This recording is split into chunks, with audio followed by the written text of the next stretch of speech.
This year, we're celebrating the 15th anniversary of Salt and Light. Join us as we take a look back with some familiar faces from Salt and Light's English programming, both past and present. I'm Allison Kenny, and this is Salt and Light's 15th anniversary special.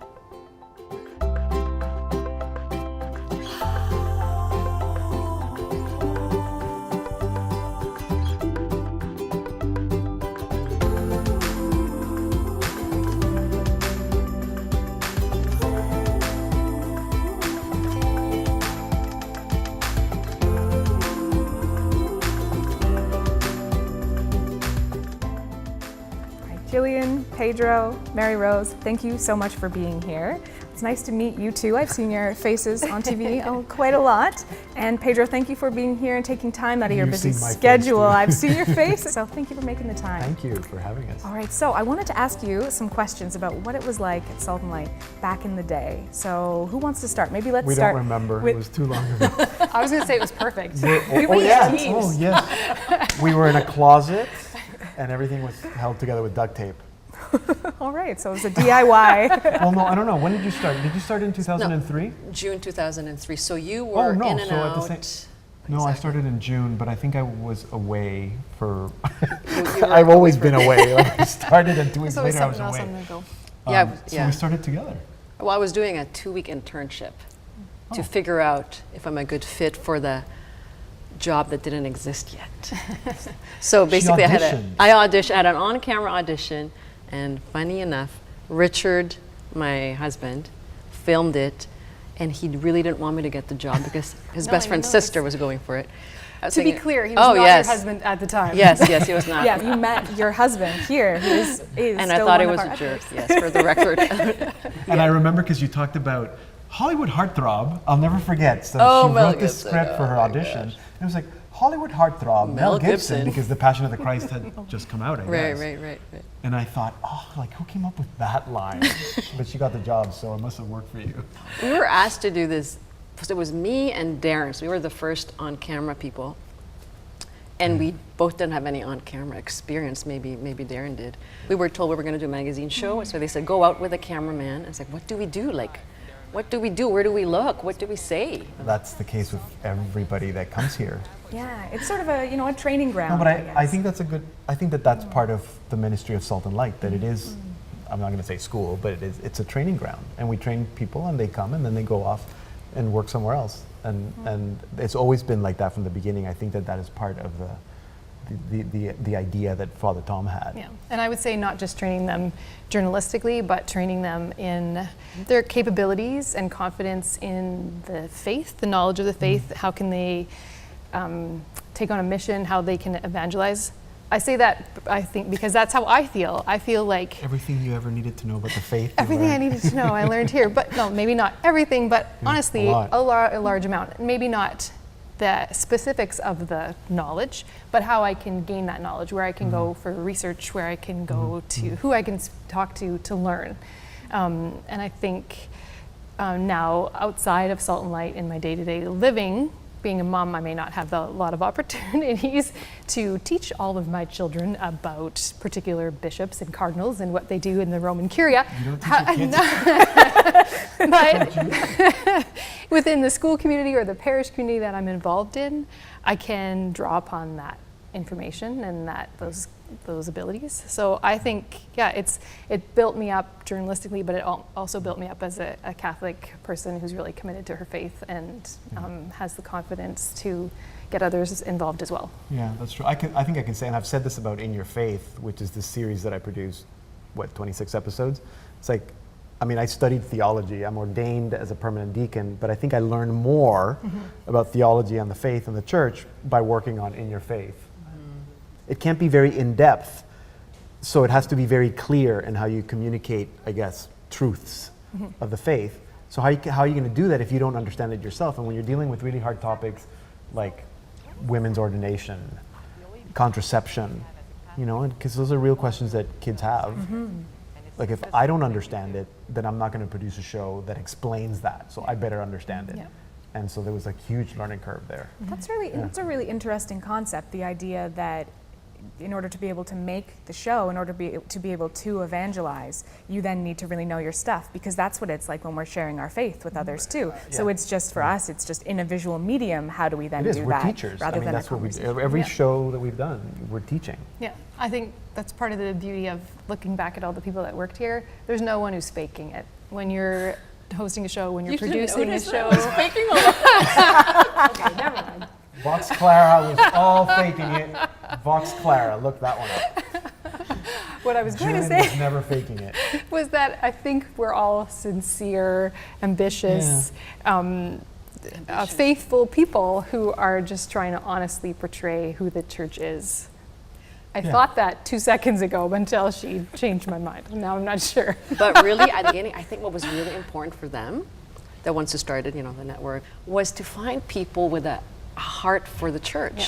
So I didn't know who Gillian was, I didn't know who Deacon Pedro was, but I was thinking, they must have something. Otherwise, they wouldn't have been chosen. It's almost like a call, right? Yeah. So if you have a heart for something, you'll do anything for what you love, right? So I think that's what they were counting on. And everybody had talents. We all, I loved writing, and I came from a college where we were trained to read and to learn and to ask questions. So that's why I'm thinking somewhere in there they saw something and they said, let's give her a shot, right?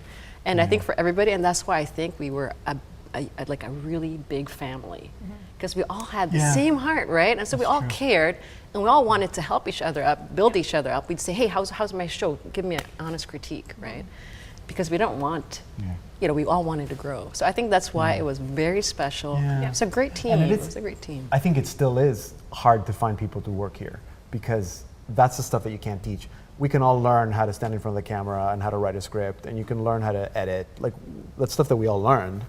You can even learn the about catechism, but you can't learn the love of the church. Although I think that maybe you can learn how to love the church in a way that you didn't before. I mean, we certainly know the church in a way that I do, that I didn't before, and I was very much in the church before. And we've had some conversions, haven't we? Of We've certain had some staff conversions, members. yeah. So that's Yeah. kind of neat as Yeah. well.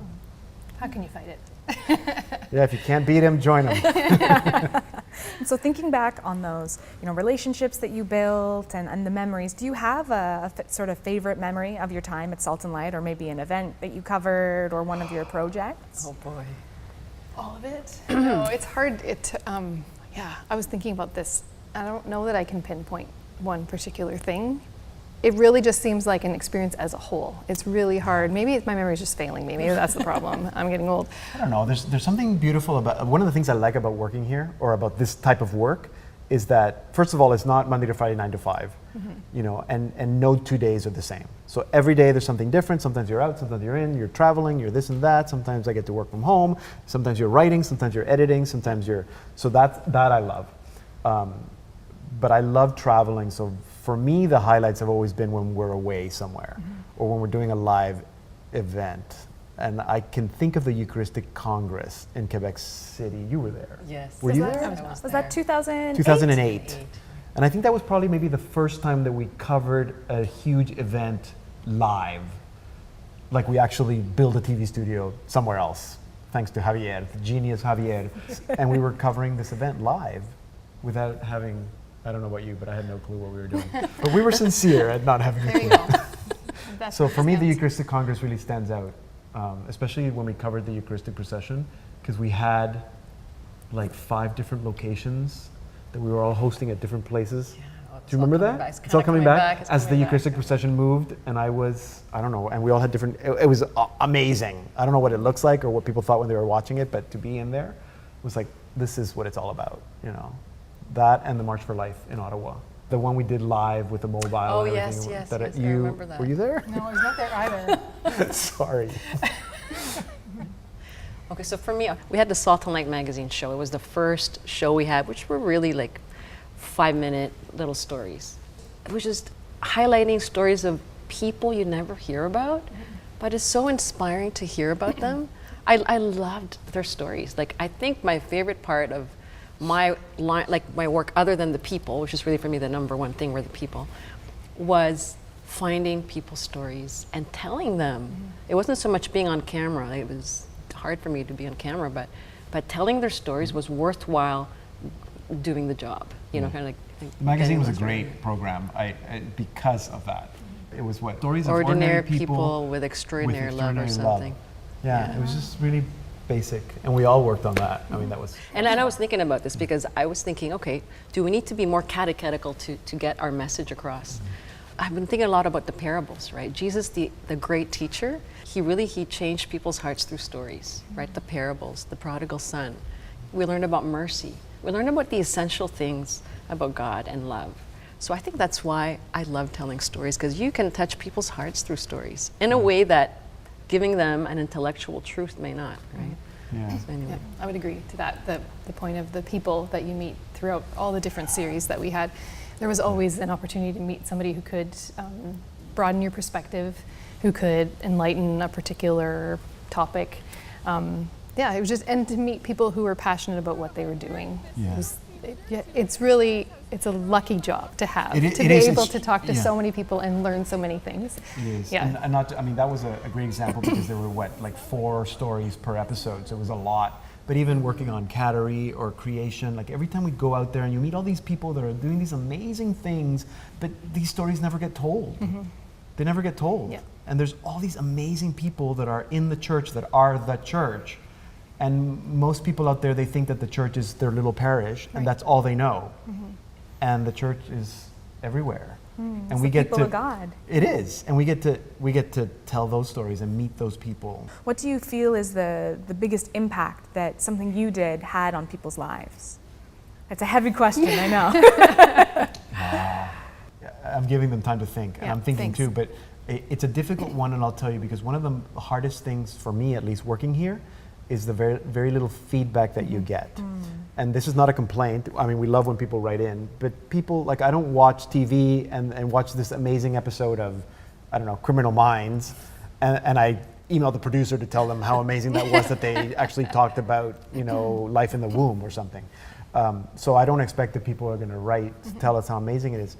But every time you do get that feedback, it's like, wow, unless you know someone that you invited to be in the show, and how that experience maybe touched them or moved them, I think is a more I would common say experience. not something I did a long time ago, but actually my most recent project with Salt and Light, writing A Woman's Voice, Conversations of Discernment and Grace. That one was probably the one that I had the most feedback on, and not from viewers necessarily, but from the women that were actually featured. And it's a scary thing to be entrusted with telling someone's story, because you never know if you are representing them the way they would want their story to be told. So it's a bit frightening, to be honest. And to hear back from them and to have a few of them say, not just thank you, I appreciate that, but that you've helped me see myself and my work in a different light. Wow. Ooh, just got a shiver. It does make you want to weep a little, because there was a few women that I met that, you know, they're very humbled to be asked to be a part of a documentary like that, where you're featuring women and their work in the ministries and saying these are the women of the church. So they were very humble, and they didn't necessarily agree that they should be included. But then for them to see the final product, and one woman in particular saying, you really opened my eyes to the work that I actually do, that I was so pleased that she could see who she was in the eyes of the church and her community, and even in the eyes of Christ, that she could have this different perspective of herself, and hopefully be moved to, you know, do more, or just continue on, or whatever it might be. So hearing from the people that were involved in it means a lot, and maybe even more than hearing from the viewers. I don't know. There was one, the Project Beloved, that I worked on, which is a documentary on the Nashville Dominicans. So religious sisters who work in Catholic education but are so young and vibrant. And there was feedback from a mom, and she said, I watched this show with my 2-year-old son and my baby and my 5-year-old daughter, and of course my 2-year-old son wandered away, but my 5-year-old daughter stayed. And she watched it, and she said she really loved it. And thank you for letting us know about the beauty of religious life, about real love, because it was, honestly, It was a romance story. it was so romantic. I watched it again, and listening to them, like, I am so in love with the love that's there. Kind of like we're all like in this. It's so beautiful, and it's so representative of the church and what we should be about. And she was saying, like, if we're brides of Christ, the essential is prayer. And if our life is not built on prayer, then what we do means nothing. And I think it's the same for us, like for the love that we have for God and for what we do. Like if it's not built on prayer, it means nothing. Going back to your question about feedback, I met somebody at my parish and he said, because of you, I became a Catholic. Really? Wow. What did I do? What was it that I said? He's like, just you. I was like, wow, that's a lot of pressure. Because maybe what I said would be easier to kind of re-say it again. But I was thinking, well, I got to pray a lot. I got to keep on praying. You know, it's because like when that disappears, there's nothing. I can just be another face, right? But if I do not somehow reach that person through the screen, that's when I value my work so much and the quest for holiness, right? Because if somebody says that to me every day, like you changed my life or something, you know, because of you, like what an amazing compliment, right? That's it. I'm going home now. Nobody's told me that. Can't top that, right? No, but you know what? What I was going to say is that I don't know if this happened to you guys, but sometimes you think, you know, I should just go work for like Development and Peace or something. That's, you know, go feed hungry children. That's maybe more rewarding, more tangible, the rewards. That what we're doing here, you know, making movies that you don't know if people are watching because you don't get feedback. But then I've been reminded that, you know, I mean, maybe our call is to make that movie so that someone can be inspired to go and then feed the hungry, or so that's a very valuable vocation, I guess, as well. Yeah, no, I think so. And I always felt as more of an introverted person, it was kind of an odd career choice to be on television. But there's something about sitting in a room, speaking directly to a camera, you can fool yourself into thinking nobody is going to watch this. It's just really personal. But then you can be more true to yourself. If you really convince yourself, that nobody's watching, then you're being completely honest. There's nothing to hide. So that's the secret, just to tell ourselves Nobody's watching. this? No. But then, no, wait, it's the beautiful part, is that it actually does go out there. And so people are seeing you at your most vulnerable and your most honest.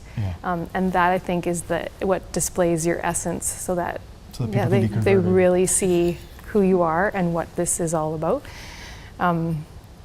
So there are people who can do that, who can do the more missionary jobs for the church.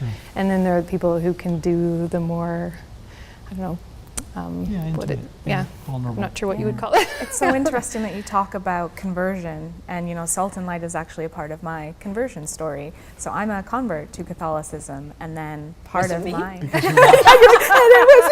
surprise. That's the big reveal. The big reveal at the end. The big reveal at the end. But it was through watching Salt and Light programming that, you know, that was one of the key things that really helped to form me in the Catholic faith. Okay, wait, what program? Which program in specific? You know, many, and watching the daily mass and the rosary, things like that. So not, you know, just so a wide variety of things. But it's so interesting now to have ended up here. And I'm on this side now talking to you guys who all were in programming that touched my heart. So it really goes to show you how impactful what we do is, but sometimes it doesn't seem like that. And so that's why we're so grateful when people support us as well. Some of our viewers may not know that we are a charity. So, you know, if you want to support our work and our mission, then you can donate, saltandlighttv.org. So speaking of, you know, all these great memories, and I know we're switching gears a little, but what's the biggest mishap or mistake that you ever experienced at Salt and Light? We never make mistakes. Didn't I say at the beginning it was perfect? It was perfect. Mistakes? I think, well, I mean, there's a bunch of little things, but like how easy it was to go somewhere on a shoot and be like, oh, I forgot the tapes. Tapes are things you put in the cameras at one point to record. Like, what's that tape? No. How about the time that we were told it's a 5-minute story, you take one tape, it's 60 minutes. Okay, there's no reason to take 3 tapes, because then you end up with 3 hours of footage that is just going to take you 5 days to edit. That's a big lesson. No, I'm thinking of, it's not a mishap, but it's funny to watch. Remember that show we did about World Youth Day? Like, I remember sitting out in the steps out at, like, on the, I don't know where we were, outside on the street. Just you and me? Just you Yes, and, I remember and we were this. like, it was like some World Youth Day recap show. Yeah. and it was so bad. It was bad, and they aired that on the big screen. Like, 'cause we were, like, acting. At World Youth Day in Australia. Did they really? Yes, I was volunteering, and my husband and I worked on staff for World Youth in Australia. So we were walking through the vigil site, and there's these big screens, and then my husband says, "So who's up there?" And I turn, and it's my giant face up there. And it was that episode where you and I just talked about World Youth Day for an things. hour. It I'm like, was- gosh, I hope nobody can hear this. It's not Yeah, as so great. it was fun. I mean, it was an idea. Yeah. We had great ideas. The great thing about Salt and Light is that sometimes you have an idea and it ends up on air. Yeah, it's great. All opportunities You to know. humble thyself before the Lord. Yes. Oh, right? Somebody been praying the litany of humility. You're like, oh, I should not have done that. Yeah. And sometimes you just like, that's it. You got to like take that show and shelve it because it's never going to air because there's just no way to save that one. Yeah. Learning curve, It only happened once. or 10 times. No. Yes. All right, well, we're running out of time, but I have one last question. What has Salt and Light meant for each of you personally? Oh, this is the Didn't we part. already answer This is that? the part where we all cry. Okay, yeah, many things. I can't say one thing. It's so many things. Looking back at my time in Salt and Light, I feel like it was such an intense growing period, being there at the beginning stages. I'm still participate in Salt and Light somewhat. Pedro calls me about once a month and asks me the question for Salt and Light Radio, what is it that you've learned from your kids? So I'm going to relate this answer to what I learned from my kids. By having children, I've learned that first newborn and toddler stage is incredibly intense because that you are given this new person and you have to make it grow and learn to talk and learn to walk. And so for those first 2 years, 2 or 3 years, you are pouring yourself into this little person and trying to get them to develop into something. And they're learning an entirely new language. They're learning all their mobility. And so it's just a crazy amount of time, but you are pouring love into that individual and watching them develop. And we worked at Salt and Light. Well, you still work at Salt and Light now that it's a teenager, but we worked at Salt and Light when it was an infant and a toddler. And we poured ourselves into it and watched with great intensity it grew. We watched it grow. Oh my gosh. We watched in its beginnings. We learned what the voice would be and how to communicate the message. And we watched it take flight, not just walk, but soar. And so I am so grateful. I'm so sorry for crying too, but I'm so grateful for that opportunity in my life to be part of something like that. It's just grand. I'm so grateful. So there you go. The I'm teenage sorry. years are always more difficult. Yeah. Yeah. I'll start being sassy and talking back to you. Yeah, exactly. No, I'd say for me, I mean, and I've said this many times and I'll keep saying it, Salt and Light is the only place where I've worked where everything about me is being used. You know, socially, emotionally, my education, my skills, my talents, my faith. You know, most people don't have that when they go to work in the morning. Yeah. You know, like I remember thinking, you know, at work is where, you know, who are my friends? Oh, Mary Rose and Gillian and Richard and like David and Matthew, like they're my friends. They're also my colleagues at work. We work together. We could hang out after work. I had children before you guys, but you know, I mean, it's like we would have family barbecues together. We pray together. And that's that's an incredible gift that we have here, where you feel like you're pouring your all because everything that has been given to you by God is being used, and that's Your turn. I'm determined not to cry. Stay strong. Okay, so it is, there's something about working with something, no, trying to create something with nothing. It felt like that, right? It felt like, you know, when you have no money and you made something yourself that maybe doesn't look that great, but you made it. Yeah. And it's beautiful, and you can show it to your parents and say, that's so beautiful because your heart was in it, right? Like for me, it felt like that in the beginning, and Salt and Light is so special to me because I really felt a call to work with Salt and Light even before I knew it existed. But the summer of 2003, I graduated from Thomas Aquinas College, and I told my parents I'm coming home. I was in California. I'm coming home and I'm going to work for a Catholic TV station. But there was none. She said, why don't you work for the Catholic Register? It exists. Like, 'Cause no, I no. already had that job. That's where I was working. I said, I don't know why. It's not with this print. story. Oh, you don't know this, but I'm serious. Like, I've only had like 2 or 3 crystal clear calls, like faxes from God, right? It was like, no, Mom, I'm going to work for Catholic television. I got to find one in Toronto. And my sister tells me a week later, hey, there's a Salt and Light thing starting up, or what was it called? It was Inner peace. Inner Peace. I think it's maybe it was changing to Salt and Light. I know somebody who works there. Maybe you can ask about it. Okay, I'll do that. I think I showed up with my jeans. No, my jogging pants. I wasn't looking for an interview. Just wanted to check it out. That's really what I want, because I feel like I'm going to check this out because maybe this is where I'm called to go. So it was a real call, and from the very beginning, I'm very shy. Like, I'm very introverted.